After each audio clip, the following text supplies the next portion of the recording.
Un cordial saludo para todas las personas que en este momento se conectan para esta lección divina. Nos encontramos en este tercer domingo del tiempo ordinario, donde la iglesia nos ha invitado a tomar este domingo para consagrarlo a la palabra de Dios.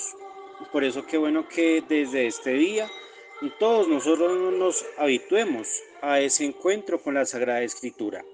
Nos reunimos en el nombre del Padre, y del Hijo, y del Espíritu Santo. Amén. Hacemos nuestra invocación al Espíritu Santo para que este Señor de vida y amor pueda iluminar nuestra mente, nuestro corazón, para que podamos recibir todo lo que el Señor nos quiere brindar en su santa palabra. Oh Espíritu Santo, amor del Padre y del Hijo, inspírame siempre lo que debo decir, cómo debo decirlo, lo que debo callar, cómo debo callar, lo que debo hacer, para gloria de Dios, bien de las almas y mi propia santificación. Espíritu Santo, dame agudeza para entender, capacidad para retener, método y facultad para aprender, sutileza para interpretar, gracia y eficacia para hablar. Dame acierto al empezar, dirección al progresar y perfección al acabar. Amén. Para este tercer domingo del tiempo ordinario en el ciclo B, tomamos la lectura del Evangelio según San Marcos en el capítulo 1, versículos 14 al 20. Evangelio según San Marcos, capítulo 1, versículos 14 al 20. Después que Juan fue entregado, marchó Jesús a Galilea y proclamaba la buena nueva de Dios. El tiempo se ha cumplido y el reino de Dios está cerca. Conviértanse y crean en la buena nueva. Bordeando el mar de Galilea, vio a Simón y Andrés, el hermano de Simón, largando las redes en el mar, pues eran pescadores. Jesús les dijo: vengan conmigo y los haré llegar a ser pescadores de hombres. Al instante, dejando las redes, le siguieron. Caminando un poco más adelante, vio a Santiago el de Zebedeo y a su hermano Juan. Estaban también en la barca arreglando las redes. Y al instante los llamó, y ellos, dejando a su padre Zebedeo en la barca con los jornaleros, se fueron tras él.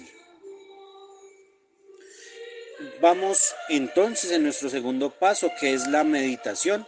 Para ello, como siempre, se hablará un poco del contexto y ya luego se analizarán algunos elementos que para nuestra espiritualidad, para nuestra práctica pastoral, para nuestro estudio teológico y también para nuestra vida cotidiana nos pueden servir de gran ayuda y de gran apoyo. Retomamos la lectura del Evangelio según San Marcos. Recordemos que el domingo anterior estábamos en el Evangelio de Juan, ahora retomamos el Evangelio de Marcos. Marcos quiere brindarnos la propuesta de humanidad que quiere Jesús para el mundo entero. Entonces Marcos, a lo largo de todo su Evangelio, va a mostrar qué significa ser un ser humano como Jesús. En la escena anterior, nosotros recordamos que en esa primera parte del capítulo 1 se encuentra el mensaje de Juan Bautista, el bautismo de Jesús y el relato de las tentaciones, que no se ha leído, sino que se leerá cuando comience el tiempo de Cuaresma. En ese sentido, cuando nosotros abordamos la teología de Marcos, nos damos cuenta que el lenguaje que utiliza es muy sencillo, es muy cotidiano. Es como si un niño estuviera relatando lo que pasó, lo que vio, lo que supo, lo que de pronto quiere contar. Es ese sentido el que quiere marcar justamente este evangelio para nuestra vida. Que nosotros tomemos a Dios con una sencillez de corazón, pero también con algo muy lindo y muy especial, y es nuestra propia cotidianidad. No sin términos rebuscados, no de pronto con categorías que no sean fáciles de entender, sino que quiere mostrarnos un Jesús que está muy arraigado en nuestra carne, muy arraigado a lo que es popular. Eso es digamos, el contexto del Evangelio de Marcos. ¿Qué sucede con Juan Bautista? El relato de hoy comienza diciéndonos que Juan fue entregado. En nuestras Biblias encontramos un error de traducción, y es que dice que cuando fue Juan detenido o cuando estuvo preso. No. Aunque históricamente nosotros sabemos que Juan Bautista efectivamente fue arrestado por Herodes, de hecho más por Herodías, que era la mujer de Herodes, que no lo toleraba, no lo quería y quería prácticamente deshacerse de él, en esta escena Marcos quiere ir un poco más allá. No quiere de pronto quedar en la aprehensión de Juan, sino que pretende demostrarnos una realidad, y es la condición de la entrega, del donar toda su vida. Juan Bautista no solamente se dedicó a anunciar a Jesús con palabras, sino que lo hizo donando toda su vida. Y como Juan es el precursor del destino de Jesús, eso significa que Jesús también va a entregar su vida. En ese sentido, Juan y Jesús donan toda su existencia, donan todo su ser, donan todo lo que tienen. Por eso la intención es que Marcos nos ayude a nosotros como creyentes a donar nuestra propia vida, a entregar todo lo que tenemos y todo lo que somos por el proyecto de humanidad que quiere Jesús. En ese sentido, cuando Marcos nos dice que Juan fue entregado, Jesús se marchó a Galilea. Digamos que en un sentido histórico se puede hablar de que el reino de Judá era, digamos, un territorio hostil para Jesús.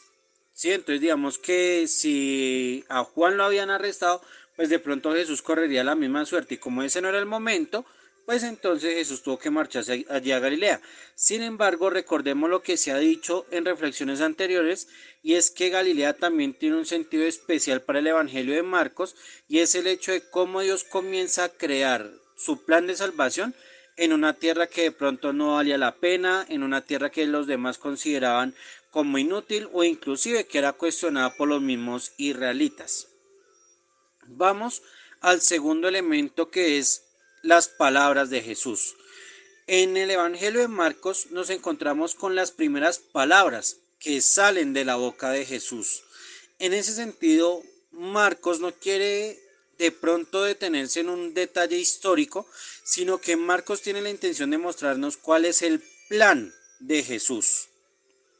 ¿Cuál es ese plan? Démonos cuenta que el Evangelio utiliza una acción continua, un verbo que está en un presente continuo, que es kerison, proclamando. Jesús está continuamente proclamando. De esta palabra kerison viene la palabra kerigma, que es el gran anuncio de Jesús. Entonces, ¿qué es lo que Jesús anuncia? ¿Qué es lo que Él está proclamando desde ese momento hasta hoy, hasta nuestros días, hasta nuestra vida? El Evangelion, que significa una bella noticia, una buena noticia, un anuncio que te trae un gozo al corazón. ¿En qué consiste este anuncio? ¿Cuál es esta buena noticia? Primero, la plenitud del tiempo señalado. Aquí encontramos entonces dos referencias al profeta Isaías. La primera referencia que nosotros encontramos está en el capítulo 40, que es el anuncio de la liberación de Israel, el anuncio de la consolación. ¿Y por qué allí? Porque allí en el capítulo 40, en el versículo 9, se nos dice lo siguiente: súbete a un alto monte, alegre mensajero para Sión, clama con voz poderosa, alegre mensajero para Jerusalén, clama sin miedo, di a las ciudades de Judá, ahí está tu Dios. Es decir, que este gran anuncio, esta buena noticia, está en el cumplimiento de esa promesa hecha por Dios, y es indicarnos en dónde está presente, en dónde Él quiere manifestarse.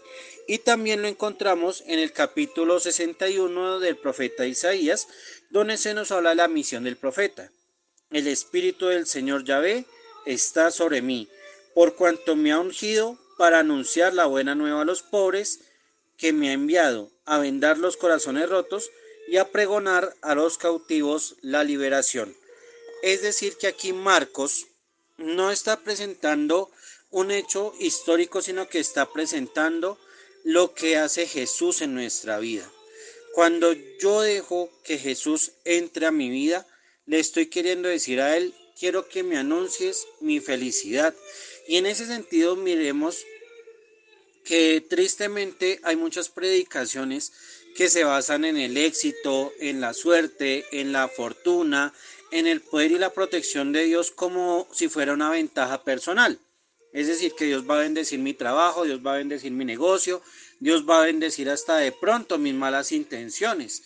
Nos hemos dado cuenta muchas veces que hay gente que manda a bendecir el agua, pero lo hace con otros fines que no son justamente la santificación personal, que de pronto leyendo el Evangelio también se dedican a leer el horóscopo, se dedican a leer otras cosas, de hecho a comunicar chismes, a comunicar situaciones de rivalidad, de envidia y demás. Démonos cuenta que eso no es lo que quiere Dios. ¿Qué es lo que quiere Dios? Que se cumpla el tiempo en que Él ha llegado a tu vida. ¿Y cómo se sabe eso? Recordemos que el Kairos antiguamente era un dios que tenía un poco de pelo en la frente y pasaba muy rápido, entonces el propósito del ser humano era capturar a ese dios, pero lo tenía que capturar a través de ese pelo, ese cabello que él tenía en la frente. ¿Qué está queriendo decir el evangelista con este término kairos? Que es la oportunidad en la que Dios viene a actuar hoy. Este es el momento oportuno donde Dios quiere actuar en tu vida. Ese es el reinado de Dios. No es un lugar, no es de pronto un paisaje bonito, donde hay angelitos, donde hay florecitas, no. ¿Qué significa que el reino de Dios llega?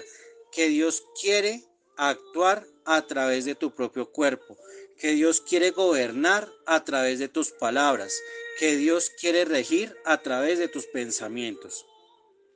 ¿Cómo puedo permitir que Dios actúe? Jesús lo dice claramente. Primero, conviértanse, metanoia, metanoeite, dice la palabra griega.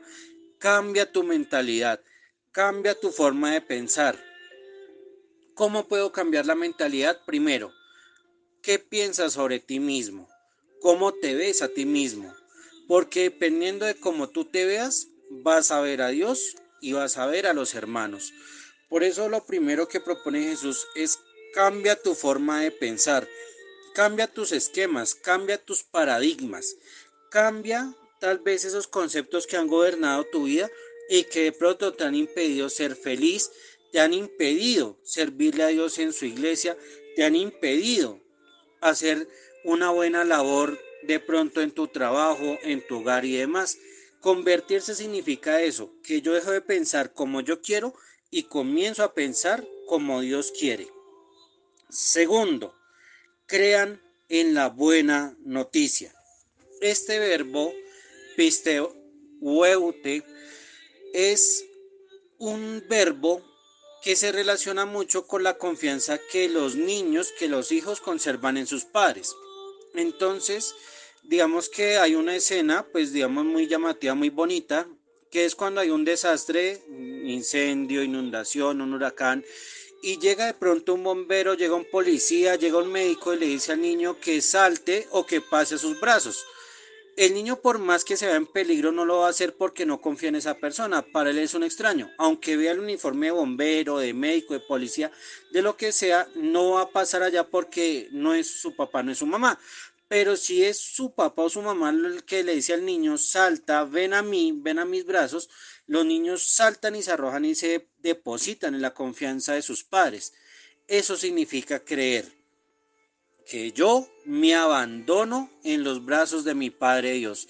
Yo no creo en mis seguridades, yo no creo en mis capacidades, yo no creo de pronto en lo que digan otras personas sobre mí o sobre el mundo o sobre Dios.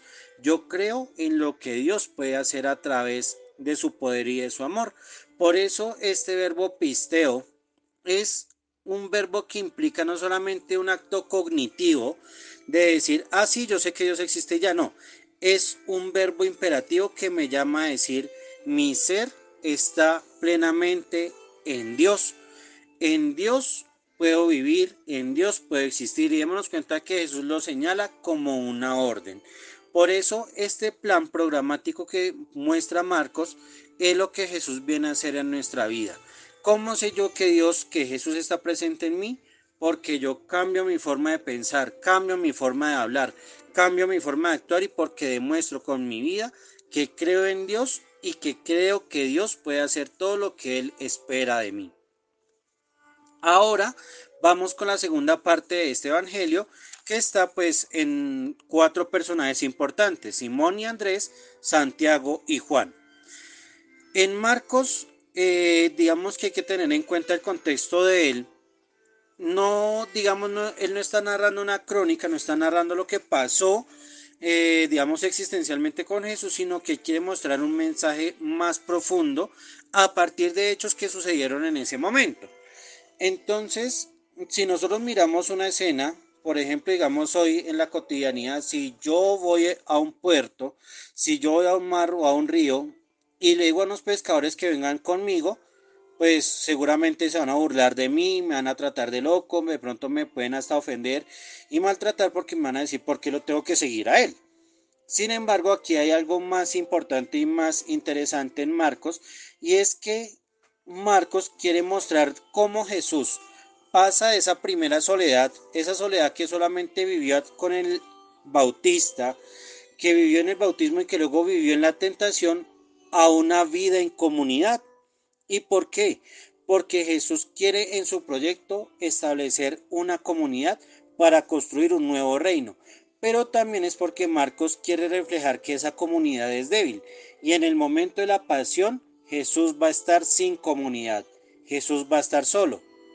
Entonces es como un ciclo donde Jesús viene de Dios, viene solo, luego pasa por la comunidad y luego vuelve a Dios automáticamente solo porque la comunidad lo ha abandonado. Entonces esa es la primera realidad que quiere decirnos Marcos, que Jesús quiere hacer ese paso de la soledad a una vida comunitaria y comienza llamando a unos pescadores. ¿A cuántos pescadores llama? Llama a 4. El número 4 en la Biblia significa la dimensión terrena del mundo. 4 son los puntos cardinales: norte, sur, oriente y occidente. A cada punto corresponde uno de estos personajes. Es decir, que Jesús comienza una comunidad para convocar al mundo entero. ¿Quiénes eran estos pescadores? Ellos eran unas personas reconocidas en su comunidad, eran unos trabajadores excelentes. Recordemos que la pesca es uno de los trabajos más duros porque implica estar tanto en la noche como en el día trabajando. Son hombres que tienen sus manos fuertes, son brazos rígidos, son espaldas rígidas, bien sea por la fuerza, por la exposición al calor, por la exposición al agua. Estos hombres sabían lo que significaba el sufrimiento, pero también el gozo en el momento de hacer un trabajo especial. Por eso démonos cuenta que la vida en la iglesia no es para personas débiles. El que piensa que en la iglesia puede tener lujos, comodidades, prestigios, está equivocado, porque es en la pesca, es en la vida eclesial donde constantemente nos tenemos que enfrentar a muchas situaciones de exposición, a problemas, de disposición de tiempo, de una situación de problemáticas humanas que no se pueden resolver a la luz de la psicología únicamente o a la luz de la pedagogía. Eso implica toda la persona. Un pescador no pesca con su conocimiento. Un pescador no pesca únicamente con sus manos. Un pescador trabaja en su pesca con todo, con el clima, con la luz, con el frío, con el calor, con el viento, con el agua. ¿Por qué Jesús escoge a estos pescadores? Porque ellos saben lo que significa el esfuerzo para vivir cómodamente. Pero también hay un detalle muy lindo y muy especial, y es el mar. El mar en la Biblia simboliza la muerte. El mar como agua quieta que genera turbulencias es la muerte. La muerte está quieta, pero cuando toca nuestra vida genera olas de destrucción y de soledad. Sin embargo, en el mar habitan peces. ¿Quiénes son los peces? Son los seres vivos que están habitando y que conviven con la muerte cotidianamente. Esto nos hace referencia al ser humano. El ser humano vive con la tensión de morir todos los días. Por eso este evangelio es muy simbólico y muy llamativo, porque nos quiere mostrar realmente el propósito de Jesús. Entonces Jesús, ¿qué dice? Vengan detrás mío, síganme, y yo los poiesis, yo los crearé, yo los haré. Esta palabra, digamos que en un contexto filosófico, se aplicaba a los dioses o a los grandes artistas que formaban cosas que antes no existían, a los grandes creadores. Este verbo que está colocando Marcos aquí, poiesis, es para demostrar en Jesús una responsabilidad que él tiene para formar a estos 4 hombres. Él va a hacer una nueva creación a partir de estos nuevos hombres. Él va a crear una nueva comunidad, Él va a crear un nuevo mundo. Por eso es muy llamativo que los evangelistas, o que en este caso Marcos especialmente, digan que Jesús apenas los llamó a los cuatro, cada uno en su escena, en su momento, dejaron completamente sus redes, dejaron al Padre, dejaron los trabajadores y dejaron las barcas. ¿Por qué dejaron las redes? Porque las redes son las que atan y Jesús no quiere ataduras en su reino. ¿Por qué dejaron a su Padre? Porque ahora Jesús les va a mostrar al verdadero Padre, que es nuestro Dios celestial. Dejan los trabajadores porque en la iglesia nadie es superior, nadie manda, nadie es jefe, todos son iguales. Y dejan las barcas porque va a ser una sola barca la que va a navegar en el mar de la vida, que es la iglesia. En ese sentido, la intención que nos demuestra aquí Marcos es que el proyecto de Jesús no da espera. Quien conoce a Jesús lo sigue inmediatamente, se despoja de todo para anunciarlo a él. Y esto no es únicamente para sacerdotes, ni para religiosas ni religiosos. Esto aplica a nuestra vida cotidiana. Y para entenderlo, leamos la Filotea de San Francisco de Sales. Cómo desde mi vida cotidiana, dejando todo de lado, puedo seguir a Jesús. Por eso, aquí termina este evangelio como empezó. ¿Cómo empezó? Juan fue entregado. Ahora, Pedro, Andrés, Santiago y Juan entregan todo para seguir a Jesús. Que este evangelio entonces nos ayude a reconocer nuestro cambio de mentalidad, nuestra metanoia, creer en Dios y seguir plenamente a Jesús para ser pescadores de hombres. Continuamos con nuestro tercer paso, que es la oración. Por eso a estas palabras también podemos agregar las que salen de nuestro corazón. Dios Padre de amor, gracias por el don de nuestra vida, por acompañarnos en nuestras alegrías y luchas. Gracias por ser el compañero de camino día y noche. Has enviado a Juan y a Jesús como signos de una entrega confiada, plena y total. Ayúdanos a entregarnos sin reservas para servir en tu proyecto de construcción de una nueva y bella humanidad. Ayúdanos a reconocer el tiempo en que llegas para que podamos cambiar nuestra mentalidad, confiar en tu amor y adherirnos a tu propuesta de amor, para que seamos los pescadores de hombres que tú necesitas, animar a quienes caminan a nuestro lado, socorrer a los débiles, sembrar esperanza cuando todo está perdido. Danos santos y buenos pescadores en toda profesión, para que juntos no te abandonemos en tu caminar y que el reino de amor se haga carne en nuestra vida. Amén. Continuamos con el cuarto paso, que es la contemplación. Para ello, te invito a que detengas un momento este subsidio y hagas tu ejercicio de contemplación en silencio, que puedas tener ese encuentro pleno con Dios. A nivel personal, cambio mi forma de pensar. En tu comunidad, proyectar cómo podemos hacer la pesca de hombres. Ahora vamos a hacer una pequeña síntesis de la lección divina. Ante Dios, reconozco lo que debo dejar para seguirle. Contigo mismo, comienzo a abandonarme en los designios de Dios. Con tus hermanos, sembrar esperanza y vida en entornos de muerte. Hemos llegado al quinto paso de esta lección divina, que es la acción. Es tu turno para poner por obra esta palabra. ¿A qué me invita la palabra de hoy? ¿Qué haré esta semana para cultivar lo que Dios ha hecho en mí? ¿Cómo cambiar mi mentalidad para atraer vidas hacia el reino de Dios? Pausemos y actuemos según la palabra de Dios. Vamos en este momento a hacer una síntesis ya más sistemática y estructurada de la lección divina, cada uno también desde lo que Dios dice a través del Espíritu Santo en esta lectura personal de la palabra. Les recuerdo que estamos leyendo el Evangelio según San Marcos, capítulo 1, versículos 14 al 20. En la lectura, respondamos, ¿qué dice el texto? ¿Qué dice Jesús? ¿Qué hace Jesús? ¿Qué sucede con Simón, Andrés, Juan y Santiago? En el segundo paso, en la meditación, respondamos estas preguntas. ¿Por qué se habla de Juan Bautista? ¿Para qué se menciona la metanoia? ¿Por qué se menciona a Andrés y Pedro? ¿Por qué Juan y Santiago siguen a Jesús?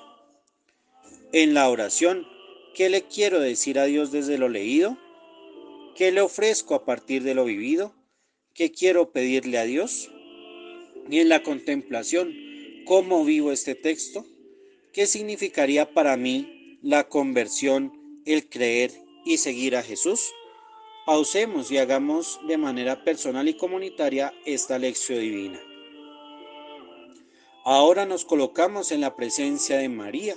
Oremos para que terminando con ella esta lección divina, podamos encarnar en nuestro ser al Hijo de Dios. Bajo tu amparo nos acogemos, Santa Madre de Dios. No desprecies las oraciones que te dirigimos en nuestras necesidades. Antes bien, líbranos de todo mal y peligro, oh Virgen gloriosa y bendita. Amén. Terminamos esta lección divina con la recomendación que hacemos desde este subsidio. En el ámbito de la iglesia, celebremos los sacramentos, vivamos la liturgia y alabemos a Dios en la Eucaristía.